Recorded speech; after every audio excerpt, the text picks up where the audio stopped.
Look at her. As soon as I come out the building, she's been waiting. I'm gonna try to play it off now, lady. Gonna try to play that shit off now. Anyhow, welcome to another video of the Target Individual Program, Target Individual Experience. So, just looking at democracy now, and journalist Amy Goodman, she was talking about the Newburgh 4. And I've been saying this for over a decade now, that the FBI continue to go into neighborhoods where black people live and target poor and the mentally ill,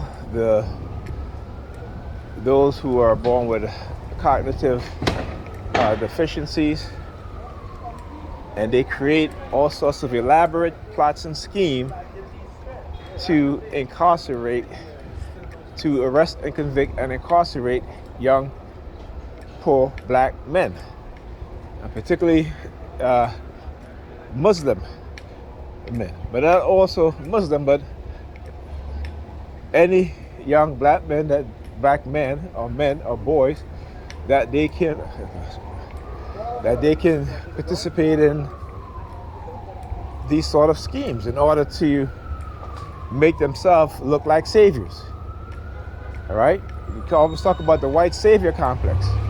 Well, the white savior complex have there are many facets to the white savior complex. And I always say, when it comes to the minds of white men and women in dealing with black men and women, black boys and girls, it is a predatorial, psychopathic mindset when it comes to their behavior towards us. So one of the aunts of the men have been fighting this for the past 10 years. Okay? And so a judge released those men, 4 men, and there are more. You know, and the sad thing about it too, a lot of these Christian Negro men and women with kids, uncles, aunts, what have you, their family members don't really give a shit, right? So this woman now, she fought for her nephew. And the judge finally took a look at the case and said, what has happened here is a travesty, that the FBI created a crime when there was no crime being planned, plotted, committed, but it was the FBI and its agents and its lying informant who have conspired conspiracy against the rights of these men to incarcerate them for a fictional crime that was created by the FBI. Okay?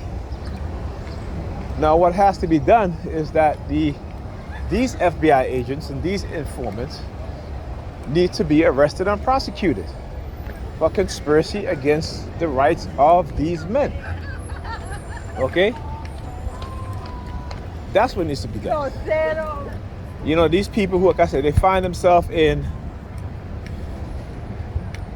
positions of power because they are the dog tribe personality types. Okay? And they engage in all sorts of criminal activity against those within the general public, particularly black men and black boys. And they continue to get away with it. And these Negropeans is the saddest thing that any group of people have ever seen. These Negropeans, the Muslims are laughing at them, the Arab Muslims are laughing at them, other white people are laughing at them and say, look at these ignorant, dumbass Negropeans. Okay? Excuse my French, as you would say. This is what they're saying. So they're laughing at us because they know they've got us divided. They know they can pull our strings left and right. They know they can turn us against each other. They know that they can manipulate us in ways that we think that we're doing some sort of good. But we're being played like a fiddle left and right. And so when you look at my videos, you know I expose this stuff. I show you guys this stuff, explain to you what it is that they're doing, how they're doing it. Right? Because you see, Negropeans are highly religious. They're highly superstitious.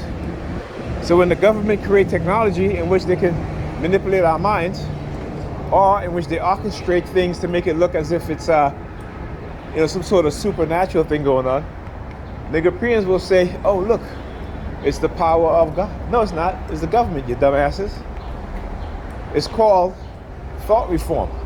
It's called mystical manipulation, supernatural trickeries, right? Like the Wizard of Oz, there's always got to be the so-called wizard. He has no magic, but he has machines.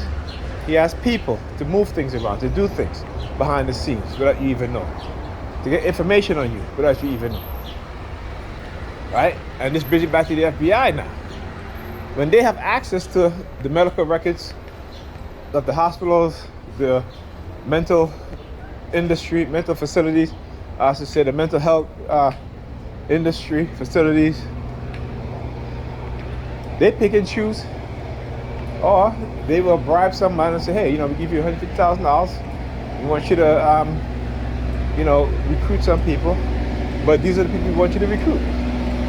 They give the information to the so-called false informant who will lie, and you see what's happening. So anyway, I'm glad they're being exposed. They need to be. And I'll talk to you guys in the next one.